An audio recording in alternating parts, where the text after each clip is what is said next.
Olá amigos, sejam todos mais uma vez bem-vindos ao meu canal aqui no YouTube. É uma honra ter a sua presença aqui. E no vídeo de hoje nós falaremos sobre um clássico da literatura alemã chamado O Processo Mauritius, escrito pelo grande Jakob Wassermann no início do século XX.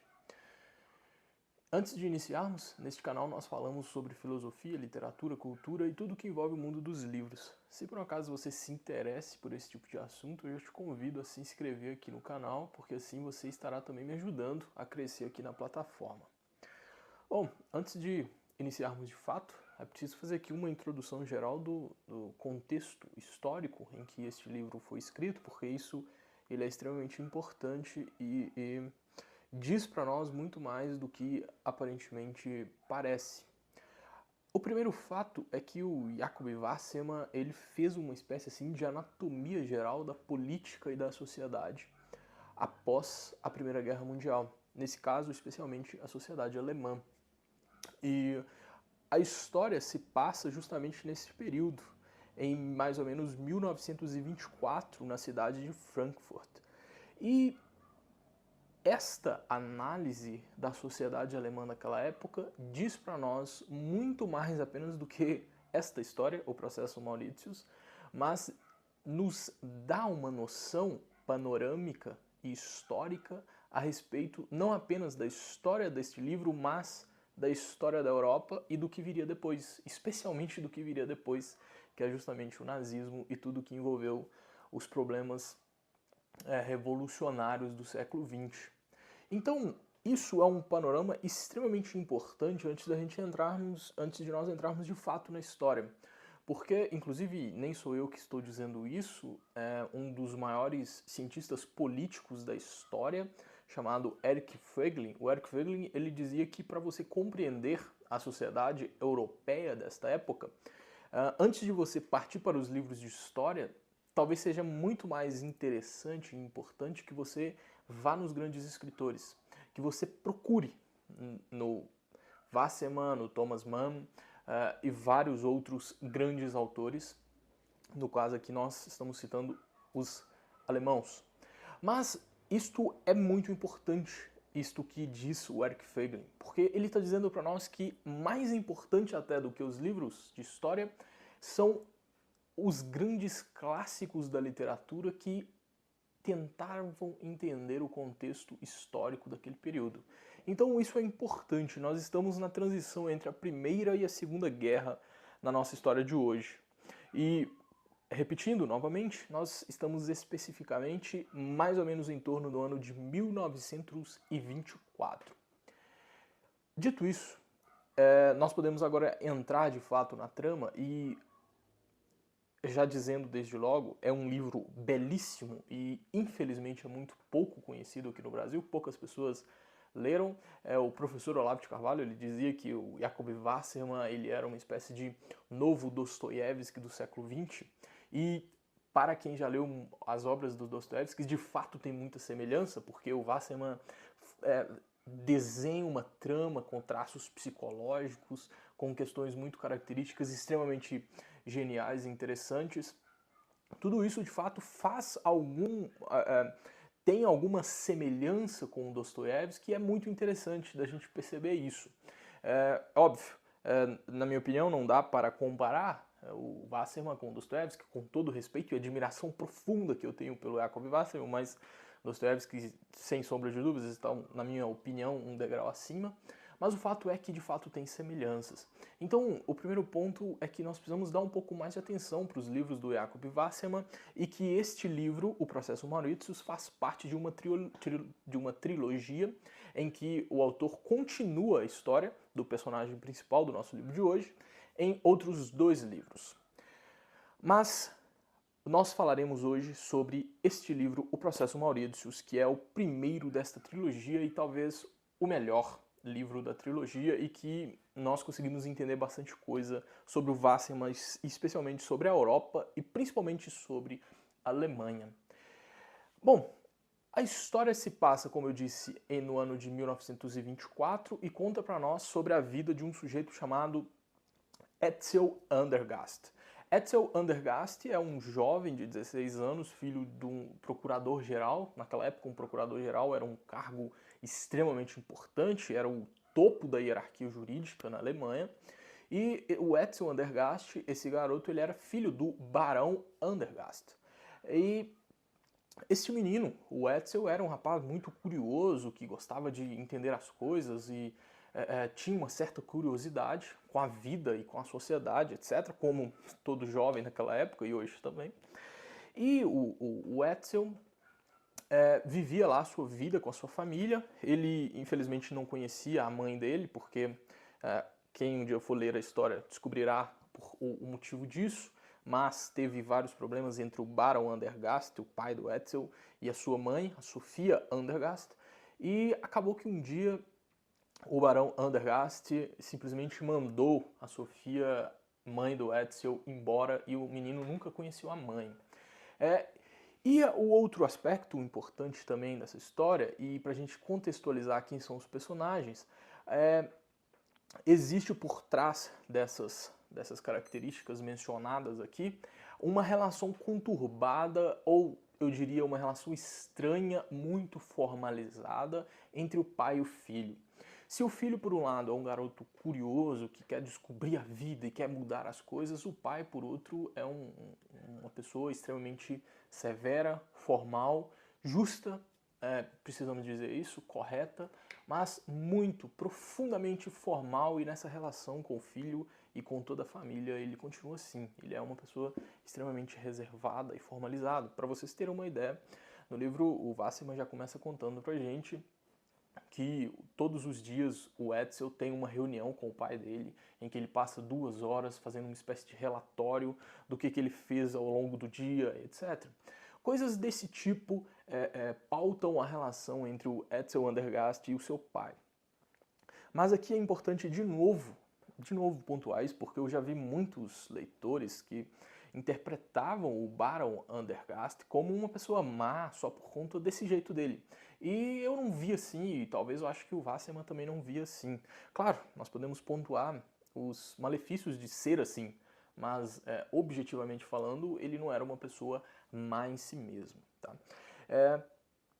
O ponto da história, e vocês devem estar se perguntando o que raios tem a ver processo Mauritius, sendo que nós só estamos falando da família Andergast. E é aqui que entra a história do Mauritius. E aí eu vou tentar aqui resumir para vocês, para a gente avançar e posteriormente eu fazer aqui os meus comentários de forma mais pessoal sobre o livro. Como eu falei para vocês, o Etzel era um rapaz responsável e um belo dia ele estava andando pela rua e caminhando tranquilamente, ele viu um senhor com um gorro de marítimo chamado Mauritius. E o Mauritius, quando você está lendo o livro, você pensa, tá, aqui que está o foco da trama da história. Mas esse senhor que encontra-se com o Etzel Andergast, após ficar perseguindo o Etzel Andergast, ele se apresenta como Mauritius. E o Etzel simplesmente não entende nada do que aquele sujeito está falando, e só posteriormente o Etzel vai descobrir que aquele senhor ele era pai de um sujeito chamado Leonardo Mauritius. E quem é o Leonardo Mauritius? O Leonardo Mauritius é uma pessoa que está presa há 18 anos, que ele foi condenado pelo pai do Etzel Andergast, 2 anos do Etzel ter nascido, e foi num processo extremamente polêmico, porque o Leonardo Mauritius, teoricamente, foi considerado culpado e condenado a prisão perpétua por ter assassinado a própria esposa, e foi um caso muito polêmico envolvendo o Barão Andergast, o pai do Etzel. É sempre bom pontuar isso para vocês se localizarem. E o pai do Leonardo Mauritius, ele não se conformava com aquele julgamento, porque segundo ele foi um julgamento injusto. Então o pai do Leonardo Mauritius, 18 anos após o filho já está preso, ele volta buscando o Barão Andergast para que o Barão revisasse aquele processo, e ele procura, inicialmente, ele vai até o filho para poder chegar até o pai, que foi o juiz responsável por julgar aquele processo. E aí aqui, pessoal, nós precisamos voltar um pouco na história, voltar aos 18 anos atrás, antes do nascimento do Etzel, justamente para a gente entender quem são esses personagens principais, e só posteriormente que o Wasserman vai explicando para a gente isso. O Leonardo Mauritius, ele era um filho de uma pessoa assim relativamente simples, mas que não era uma pessoa pobre, não poderíamos dizer isso, e era um rapaz que o pai colocava assim toda a esperança, porque era um rapaz de muito talento e que teria sucesso na vida e alcançaria grandes feitos que o próprio pai não teria conseguido, e o pai fazia grandes planos para o Leonardo Mauritius. Só que aconteceu que um dia o Leonardo Mauritius conhece uma mulher, e essa mulher tinha uma quantidade de dinheiro, não era lá grandes coisas, mas ele acaba se interessando por a riqueza que aquela mulher tinha, e ele se casa com ela. Só que percebam, essa mulher, ela que o Leonardo Mauritius se casa, ela tinha uma quantidade razoável de dinheiro e tinha um outro problema, ela tinha uma irmã que era mais nova e muito mais bonita do que ela. Está pronto aí para vocês terem ideia de que toda essa história da vida do Leonardo Mauritius será muito problemática, porque afinal de contas, vocês imaginam, um jovem que casa por interesse com uma mulher que nem tem lá tanto dinheiro, e essa mulher tem uma irmã mais nova e muito mais bonita. E aí, eu não vou aqui estender essa história, mas acaba que acontece muita confusão, muitos problemas, e um belo dia, essa esposa do Leonardo Mauritius acaba assassinada. E bom, foi investigado, foi buscar encontrar quem foi o autor, e no final das contas esse processo caiu na mão do Barão Andergast, e o Barão Andergast, após investigar profundamente o processo, ele decidiu que o Leonardo Mauritius era culpado e o condenou à prisão perpétua. Tá, e aí pessoal, o que acontece aqui? 18 anos após o sujeito já estar lá preso há um tempão, etc., o pai do Leonardo Mauritius volta então para tentar pedir uma espécie de revisão jurídica do processo. E aí, o Etzel, como eu falei para vocês no início dessa história toda, ele é um rapaz muito inquieto e que vai buscar a todo custo tentar resolver esse problema. E aí, depois tentar entender o que tinha acontecido, o Leonardo Mauritius um dia entrou no escritório do pai e vasculhou certos papéis para tentar entender um pouco daquela história, já que na época ele nem tinha nascido ainda. E aí ele descobre um montão de coisas e, teoricamente, segundo a concepção do Etzel Andergast, houve injustiça, houve erro e é preciso, portanto, fazer justiça. É preciso correr atrás da justiça e tentar fazer o que é certo. Bom, é evidente que o Etzel não tem coragem de dizer isso para o pai, porque afinal de contas, bom, você vai dizer isso para um grande juiz, que no caso agora era o procurador, o Barão Andergast, e o Etzel morria de medo do pai, mas isso tinha um certo limite, porque o garoto tinha um ímpeto para buscar a justiça, um ímpeto para tentar fazer o que ele considerava certo, porque o mundo está sempre errado e nós precisamos a todo custo buscar a justiça e buscar fazer o que é certo. E aí, pessoal, nós chegamos aqui numa característica da juventude daquela época, que é justamente a juventude que fará parte do movimento hitlerista alguns anos depois. Isso aqui que o Wasserman está descrevendo é justamente essa mentalidade revisionista do mundo. É nós tentarmos buscar fazer a justiça e promover a justiça. É a gente tentar acabar com os males do mundo, porque nós somos bons e o mundo está sempre errado. Essa é a mentalidade do Etzel Andergast, um garoto de 16 anos que não sabia nada a respeito da vida.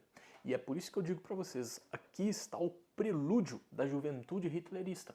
Aqui está o prelúdio do que aconteceria mais ou menos a partir dos anos 30, quando se forma todo aquele conjunto de pessoas, especialmente jovens, para tentar mudar o mundo, mudar a Alemanha e fazer com que a Alemanha se tornasse o grande país do mundo novamente. Bom, é essa mentalidade revisionista, lembrem-se disso, que está pautada na alma do Etzel e ele vai tentar a todo custo buscar completar isso, ele vai buscar viver isso intensamente. E para vocês terem ideia do nível de loucura que chega esse rapaz, que ele simplesmente, por exemplo, ele não consegue mais concordar com ninguém que diga um mas, porém, todavia, entretanto. Um belo dia, ele vai perguntar para o professor sobre essa história, ele não cita nomes, mas ele diz: professor, se você soubesse de um caso em que houve injustiça há tantos anos atrás, o que você acha que deve ser feito? Nós devemos ir lá, correr atrás da justiça e resolver o problema? E o professor começa dizendo a opinião dele, porém o professor coloca um mas, um porém, uma todavia. E aí o Edsel simplesmente já não aceita, porque ele não quer refletir sobre justiça. Ele quer que alguém diga para ele: vá, faça, promova o que você acha que é o correto e o justo. E é com essa ideia, com essa visão extremamente distorcida da realidade, que o Edsel vai tentar buscar justiça. E um belo dia, ele simplesmente pega um dinheiro com a sua avó, a Cecília Andergast, e ele vai até Berlim. E ele vai até Berlim para tentar desvendar o caso do processo Mauritius e todo o mistério envolvendo o processo Mauritius. E lá ele vai conhecer as pessoas que estavam envolvidas naquela época e vai tentar desvendar todo esse segredo. O que acontece é que, pessoal, essa é uma história trágica que tem um fim extremamente triste, um fim extremamente preocupante e é uma daquelas histórias que você de fato termina chorando, porque você pensa, bom, como é possível que um jovem, por exemplo, não o Edsel, mas o Leonardo Mauritius, ele simplesmente acaba muito mal e a história dele, o destino dele é traçado de uma forma profundamente deprimente, muito, muito triste. Mas o que acontece é que o Edsel ele chega na conclusão de que houve uma injustiça e de que não foi o Leonardo Mauritius quem tinha cometido o assassinato. E ele volta indignado, algum tempo depois, ele volta de Berlim e fala com o pai que o pai tinha cometido uma injustiça que era para liberar o Leonardo Mauritius e etc. Bom, o fato é que depois de tudo isso que eu estou falando aqui para vocês, o Leonardo Mauritius, ele é de fato liberado, mas o procurador-geral, o Barão Andergast, ele ainda não está lá 100% convencido, há alguma dúvida, etc. E aí o Edsel Andergast, ele simplesmente volta com uma espécie de missão cumprida como justiceiro, como aquele que vai buscar a todo custo a justiça. E isso aí, pessoal, é uma das coisas que são muito problemáticas na juventude, não só daquela época, mas isso é da mentalidade moderna. Praticamente todas as grandes revoluções que acontecem no mundo partem de ideias de jovens com esse tipo de mentalidade, com o Edsel Andergast. É por isso que aqui nós temos de novo aquele exemplo do Aristóteles. O Aristóteles ele sempre dizia, né, que a literatura ela não diz pra gente o que aconteceu como a história, mas a literatura diz o que acontece sempre. É mais ou menos como se o escritor, nesse caso aqui o Wassermann, descrevesse, por assim dizer, fizesse uma anatomia da alma do jovem, especialmente na modernidade. E isso se repete com uma frequência muito grande nos dias atuais. O que nós vemos por aí por exemplo, você vai em uma escola e sempre terá, por exemplo, questões em que é perguntado para o jovem o que deve ser feito. A minha pergunta é: o que o jovem de 16 anos sabe a respeito do mundo? Praticamente nada. Um jovem de 16 anos, a única coisa que ele precisa fazer é aprender. Ele não tem ainda perspectivas, bagagens, informações humanas o suficiente para poder ter uma visão geral da realidade. Simplesmente não tem, isso é um fato. Portanto, em matérias de coisas sérias, por exemplo, como a justiça, o direito, os jovens não têm tanto assim para contribuir, porque é preciso ter maturidade para poder conseguir chegar num nível de compreensão para entender a realidade em torno e ter algum tipo de contribuição para a discussão. E a juventude, especialmente de forma muito nova e precoce, raramente tem isso. E o Edsel Andergast, ele realmente se acha o justiceiro desta vida e ele vai buscar a justiça a todo custo, e a gente percebe que, no final das contas, a justiça que teoricamente o Etzel foi buscar, ela, pô, tinha alguma coisa desencaixada, ele não deveria ter feito o que fez, a impressão que fica é essa.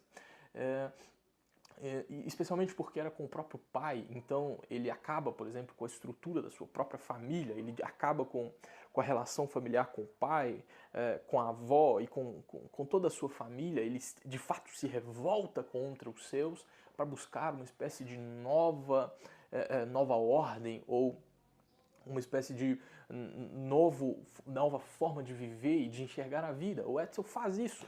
E, bom, a pergunta é, valeu a pena? Tudo o que foi feito valeu a pena?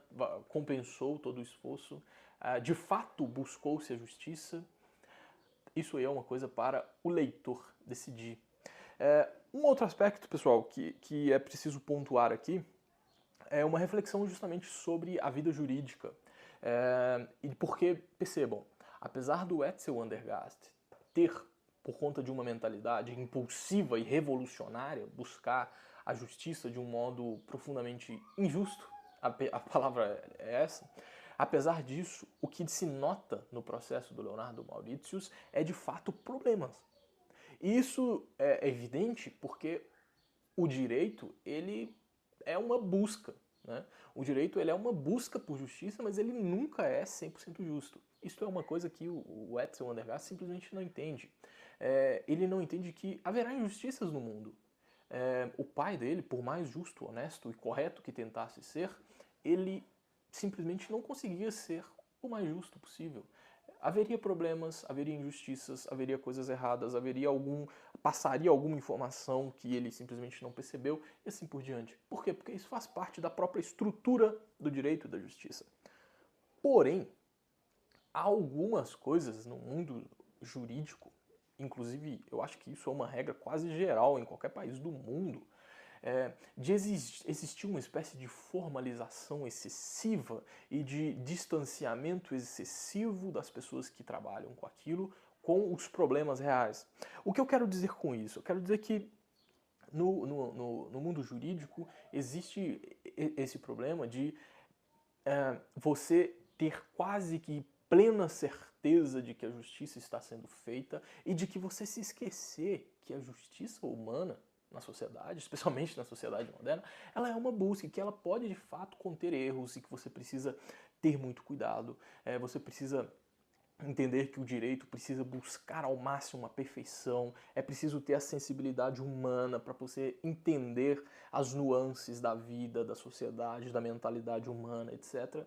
E isso nós simplesmente não temos mais. Isto é um problema. O Wasserman trata disso no processo Mauritius com todas as pessoas do mundo jurídico, inclusive o Barão Andergast, mas isto hoje é uma evidência, inclusive na sociedade brasileira.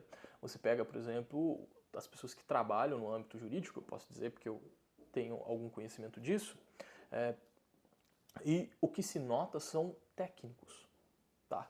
O que se nota são pessoas habituadas a decorar códigos, decorar leis, e sem nenhuma sensibilidade humana para com o sofrimento, para com o destino, para com a vida humana de uma forma geral. As pessoas simplesmente não importam com isso. Isto para mim é uma absurdidade, porque o Pontes de Miranda que dizia isso, né? Isso não é uma frase minha, o Pontes de Miranda dizia, abre aspas para ele, a pessoa que só sabe direito, nem direito sabe.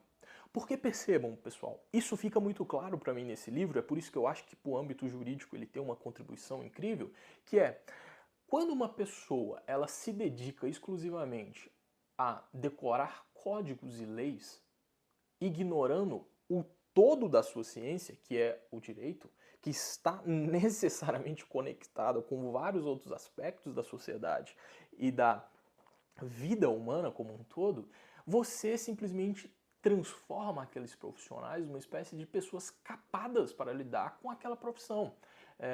Não adianta apenas ser técnico jurídico, é preciso ter sensibilidade humana, é preciso ver o que não está óbvio, é preciso ter uma formação que transcende o próprio direito.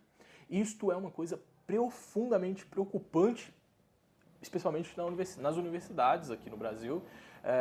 Por exemplo, você pode ir numa universidade que de direito, que no início você vai lá estudar de uma forma muito mais ou menos alguns aspectos das ciências humanas e tal, mas o que se espera que não é só nos primeiros períodos, mas se espera que aqueles primeiros períodos sirva para mostrar para os alunos que é preciso estudar isso pelo resto da vida, é preciso ler literatura, é preciso conhecer a sociedade, conhecer a história, conhecer os lugares em que nós estamos, entender todo o contexto sociológico, político, histórico, humano, psicológico por trás daquela ordem social. Porque senão o direito se torna uma coisa cega, uma aplicação mecânica e tecnicista de uma forma profundamente mais próxima da injustiça do que da justiça. Porque se a vida humana contém nuances, se a vida humana contém aspectos que não são percebidos de forma óbvia, os operadores do direito são quem precisa ter a sensibilidade para perceber isso e para conseguir compreender isso em profundidade e perceber, de novo, aquilo que não está autoevidente e não está óbvio. Isto é uma coisa que certamente acontece com o Barão Andergast. O Barão Andergast, ele é literalmente isso, ele é um técnico. Ele é um sujeito que não se preocupa, por exemplo, com questões morais. Para ele, tudo isso é uma baboseira. Ele é, no final das contas, uma espécie de discípulo do Hans Kelsen, para quem é do direito e conhece o Hans Kelsen, mas não só do Hans Kelsen, mas toda a corrente do positivismo jurídico que ignora todas essas questões morais e profundas, etc., e diz que o direito precisa ter 100% de afastamento de todas essas discussões que não são objetivas. A minha opinião é exato oposto disso. Eu acho que o direito, sem esse contato direto, ele é morto. Ele é muito mais próximo da injustiça, como eu disse anteriormente, do que a justiça. E para mim, na minha humilde opinião, isso fica mais ou menos evidente no processo Mauritius. O processo Mauritius é um clássico para a gente tentar entender a mentalidade juvenil, a gente tentar entender, a gente entende isso muito bem. O Wasserman desenha para nós sobre tudo isso. E você que tiver curiosidade para ler o livro, você perceberá, você entenderá muito mais sobre a história da Alemanha, do período que antecede a Segunda Guerra Mundial. Você entenderá o que está por trás de todo o organismo jurídico e o que é preciso que um operador do direito necessariamente possua, e vários outros aspectos. Você perceberá que o direito, sem esse contato, sem os operadores do direito terem a sensibilidade para com o drama da vida humana, o direito ele se torna uma nulidade, ele se torna uma coisa oca, vazia, morta. E é isso, pessoal, que esse livro nos contribui, porque é um livro extremamente genial, um livro que termina, como eu disse anteriormente, de uma forma trágica, muito triste, mas que é algo absolutamente extraordinário. E eu poderia até dizer aqui, mais do que isso, é um livro que nos mostra que a mentalidade revolucionária está presente constantemente na sociedade moderna. Tudo o que se faz na modernidade há algo da mentalidade revolucionária. É só você perceber, por exemplo, essa visão que nós temos hoje com relação aos jovens. Você pega lá uma senhora de 80 anos que quer parecer ser uma novinha de 25. Isso existe no mundo hoje. Isto é uma aberração, isto é uma coisa bizarra. Mas isso diz muito sobre a mentalidade moderna. Porque a mentalidade moderna venera a juventude. A mentalidade moderna vê a juventude, a vitalidade da juventude, como tudo o que há de melhor neste mundo, né? Tudo o que há de melhor para que o ser humano viva. Em outras épocas isso simplesmente não existia, pessoal. Não nesses termos.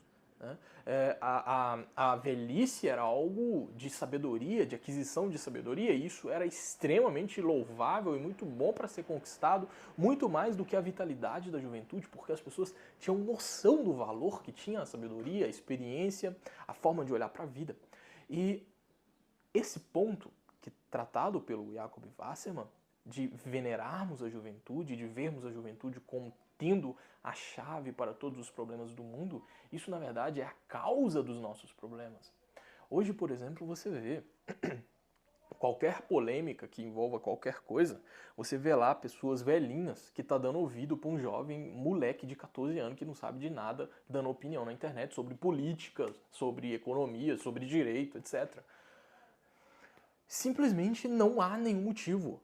O único motivo para que essas pessoas acreditam nelas é que elas próprias são ignorantes e, segundo, elas próprias estão dando um valor excessivo para o que aqueles jovens estão dizendo, simplesmente porque eles falam bonito e eles sabem mexer em tecnologia e eles sabem fazer vídeos legais, etc. É isso, galera. Então, essas coisas preocupam, porque o mundo futuro, isso não aconteceu só no passado, essa mentalidade que o Jacob Wasserman traz dentro do Etzel Andergast é a mentalidade da juventude desde aquela época, mas que está arrastando até hoje, e isso não mudou. Isso vai continuar por um bom tempo. Então, isto é uma reflexão para a gente pensar, inclusive para quem também é jovem, para a gente dar tempo ao tempo, para a gente perceber quais são os nossos limites de compreensão a respeito da vida e do mundo. Né? Isso, evidentemente, não quer dizer que ter idade é necessariamente compreender a realidade. Isto aí é uma outra mentira, especialmente nos dias de hoje, que nós já sabemos como são os mais velhos, como são muitas pessoas mais velhas hoje. Isto é um fato. Né? Mas este livro, de novo, é um clássico, um livro absolutamente extraordinário, que infelizmente poucas pessoas no Brasil conhecem e que precisa necessariamente ser lido. E precisa ser lido com o máximo de atenção. Porque, de novo, como dizia o Eric Feiglin, para compreender a sociedade daquela época, do início do século XX e, especialmente, o que se faz após o século XX e que se arrasta até os dias de hoje, é preciso não apenas ler os historiadores, mas ler os grandes escritores. Pessoal, foi uma honra ter a sua presença nesse vídeo, espero que você tenha gostado. E se você já leu ou se tem vontade de ler, por favor, comente aqui embaixo o que você achou desta obra, quais são as suas opiniões, as suas sugestões, suas críticas. Estamos aqui para ouvir, comentar e interagirmos. É uma honra ter a sua presença, eu aguardo você num próximo vídeo, pessoal. Até lá!